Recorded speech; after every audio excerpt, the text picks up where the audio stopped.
Hello, this is Read Through the Bible in a Year with Ruth Long. Grab your coffee and let's enjoy some scripture together. First Timothy chapter 3.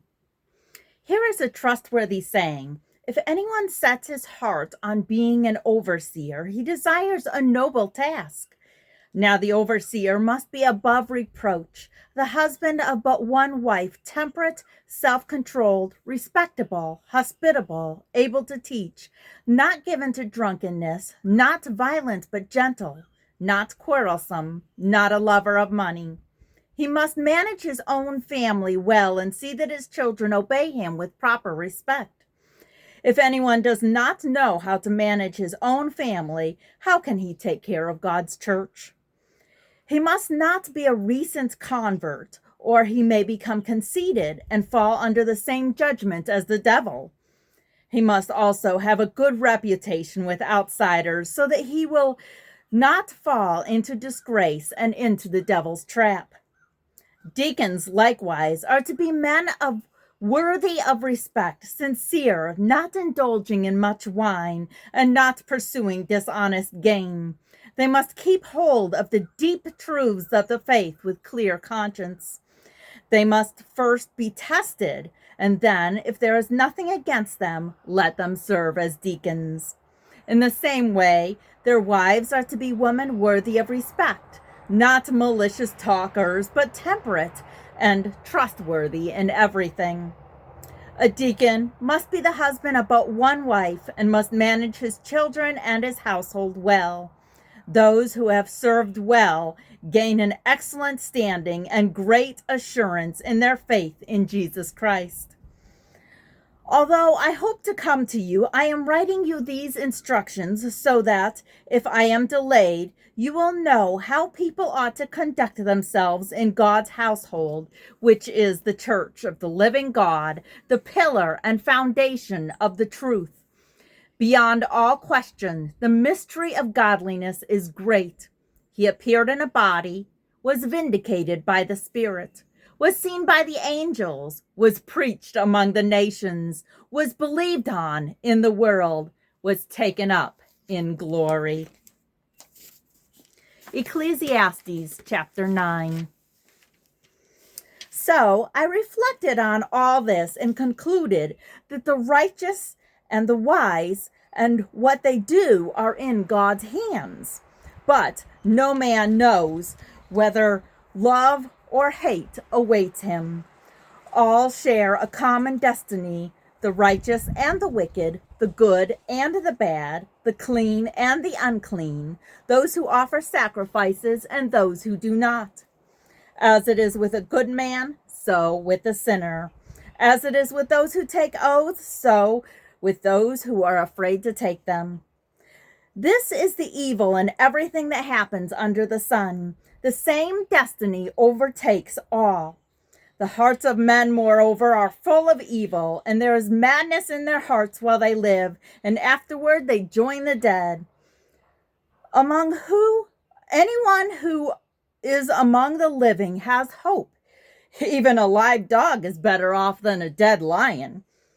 For the living know that they will die, but the dead know nothing. They have no further reward, and even the memory of them is forgotten.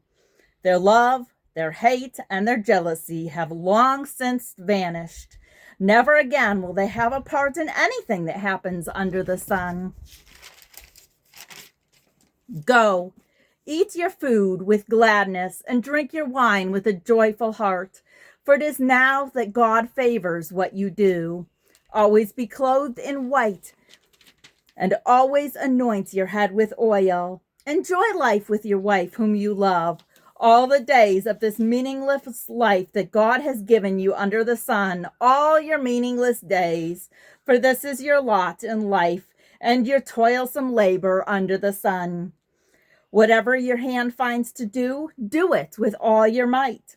For in the grave where you are going, there is neither work, nor planning, nor knowledge, nor wisdom. I have seen something else under the sun.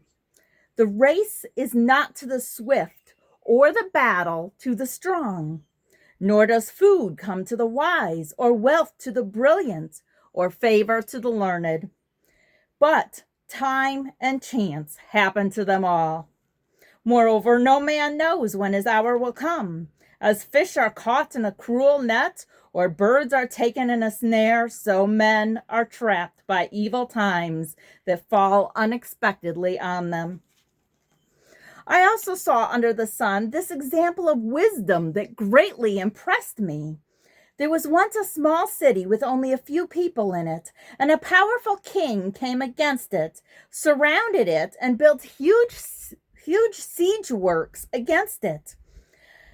Now there lived in that city a man poor but wise, and he saved the city by his wisdom.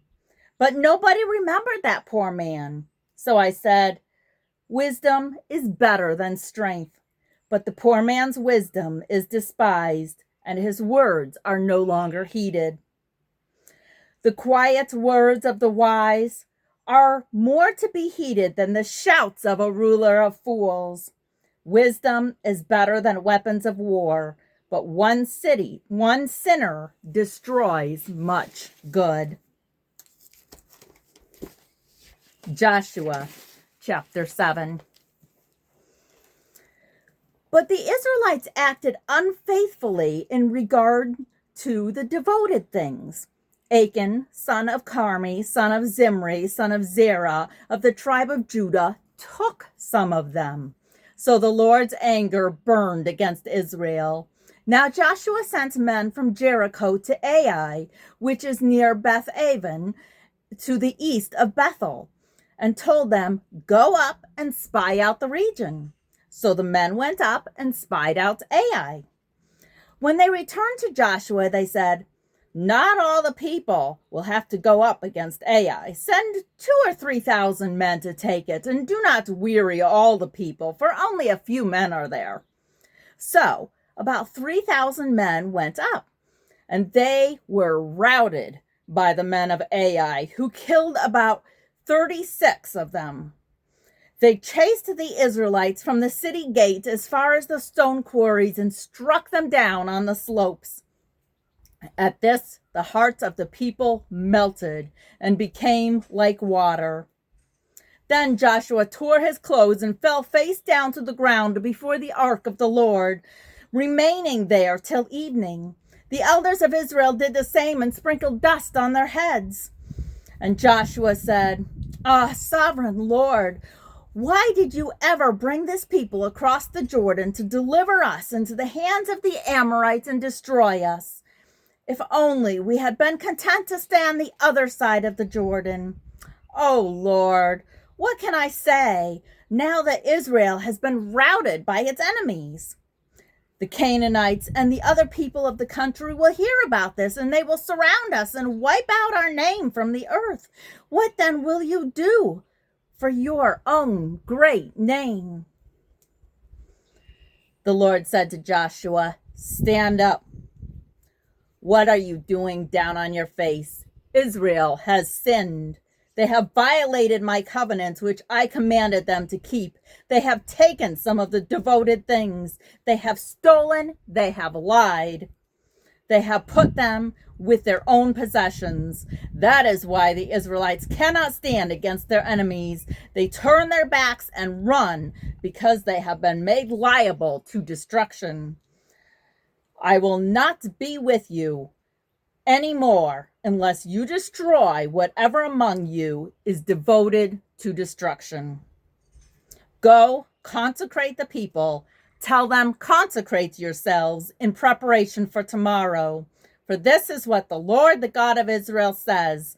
That which is devoted is among you, O Israel. You cannot stand against your enemies until you remove it. In the morning, present yourselves, tribe by tribe. The tribe that the Lord takes shall come forward, clan by clan. The clan that the Lord takes shall come forward, family by family. And the family the Lord takes shall come forward, man by man.